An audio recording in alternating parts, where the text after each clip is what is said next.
গল্পের শুরুতেই আমরা অটোমোবাইল ইঞ্জিনিয়ার দেবেন চৌধুরীকে দেখি। তিনি তার মা সুহাসিনী আর 10 বছরের ছেলে রাজের সঙ্গে থাকতেন। আর দেবেন অনেক দিন ধরে একটা ফিউচারিস্টিক আর অ্যাডভান্স টেকনোলজির কার ডিজাইন করছিল, আর সে তার নাম রাখে ডিসি। আর দেখা যায় যে দেবেনের নিজেরও একটা গাড়ি ছিল যার নাম ছিল টার্জান, আর এই গাড়িটা দেবেনের বাবা তাকে দিয়েছিল। আর এরপর দেবেন তার ছেলে রাজকে এই গাড়িটা সম্পর্কে অনেক কথা বলে, আর এই গাড়িটার ভিতরে টার্জান নামের একটা ক্যারেক্টারের পুতুলও ছিল।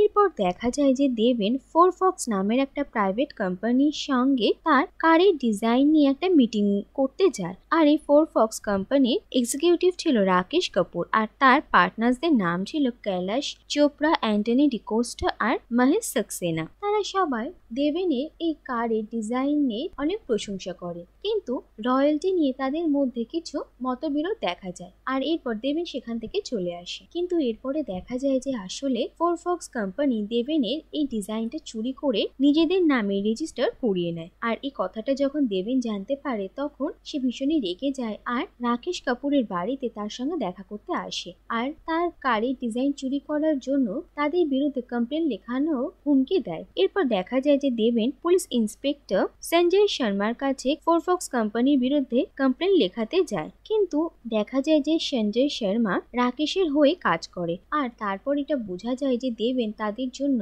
একটা বড় বিপদ হতে পারে। তাই রাকেশ আর তার পার্টনাররা সঞ্জয়ের হেল্পে দেবেনকে তারই কার টার্জানের মধ্যে আটক করে ফেলে, আর দেবেনের বডি সমেত সেই কারটাকে তারা একটা লেকের জলে ডুবিয়ে দেয়। আর জলে ডুবে সাফোকেশনের কারণে দেবেনের মৃত্যু হয়। এরপর দেখা যায় যে 12 বছর কেটে যায়, আর এখন দেবেনের ছেলে রাজ বড় হয়ে গেছে আর সে কলেজে পড়াশোনা করে, আর সেই সঙ্গে সে একটা গ্যারাজে পার্ট টাইম মেকানিকের কাজ করছিল। আর এরপর রাজেরই কলেজে প্রিয়া নামের একটা নতুন মেয়ে আসে, আর প্রিয়া ভীষণ হাম্বল আর ফ্রেন্ডলি মেয়ে ছিল। আর ধীরে ধীরে রাজ আর প্রিয়ার ভালো বন্ধুত্ব হয়ে যায়, আর তাদের বন্ধুত্ব ভালোবাসায় পরিণত হয়। আর এরপর একদিন রাজ একটা লোহা লক্করের দোকানে তার বাবার গাড়ি টার্জানকে দেখতে পায়, আর 5,000 টাকা দিয়ে রাজ সেই গাড়িটা ছাড়িয়ে নিয়ে আসে। আর এরপর রাজ ঠিক করে যে সে টার্জানকে একটা নতুন লুক দেবে। এরপর তাদের গ্যারাজের মালিক কর্তার সিং রাজের ঠাকুমা আর প্রিয়ার সাহায্যে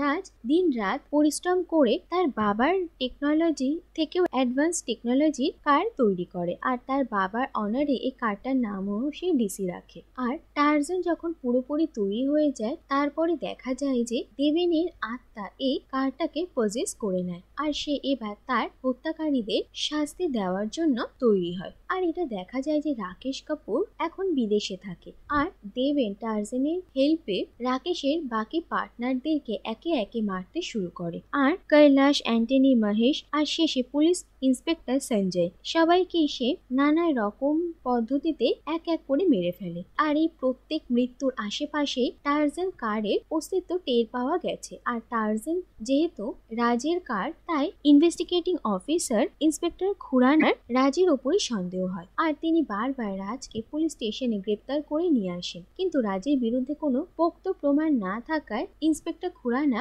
রাজকে শাস্তি দিতে পারেন না, তাই তাকে রাজকে ছেড়ে দিতে হয়। অন্যদিকে রাজও ধীরে ধীরে এটা বুঝতে পারে যে টার্জান হয়তো এই মৃত্যুগুলোর সঙ্গে জড়িত, কিন্তু কি করে সেটা সে বুঝতে পারে না, তাই সে গাড়িটাকে শিকল দিয়ে বেঁধে রাখে। এরপর দেখা যায় যে প্রিয়ার বাবা ফিরে আসেন, আর প্রিয়ার বাবা অন্য কেউই নয় বরং রাকেশ কাপুর। আর প্রিয়া তার বাবাকে রাজের কথা জানান, আর রাজ আর প্রিয়ার বিয়ের কথা বলার জন্য রাকেশ কাপুর প্রিয়ার সঙ্গে রাজের ঠাকুমার সঙ্গে দেখা করতে আসেন। আর রাজের বাড়িতে সেই রাকেশ এটা জানতে পারে যে আসলে রাজ দেবেনের ছেলে, আর এটা জানতে পেরেই রাকেশ ভীষণই ভয় পেয়ে যায়। আর রাকেশের মনে হয় যে আসলে রাজই এক এক করে তার সব পার্টনারদেরকে মেরে ফেলেছে, আর এইভাবে সে নিজের বাবার মৃত্যুর প্রতিশোধ নিচ্ছে। আর এবার সে প্রিয়াকে ব্যবহার করে রাকেশের থেকেও প্রতিশোধ নিতে চায়। আর রাকেশ ঠিক করে যে সে রাজকে প্রাণে মেরে ফেলবে, আর তারপর প্রিয়াকে এখান থেকে সারা জীবনের মতো বিদেশে নিয়ে যাবে। আর রাকেশ একদিন রাজকে ফাঁদে ফেলে তাকে প্রাণে মারার চেষ্টা করে, কিন্তু রাজকে মারার আগে রাকেশ এটা কনফেস করে যে আসলে রাজের বাবার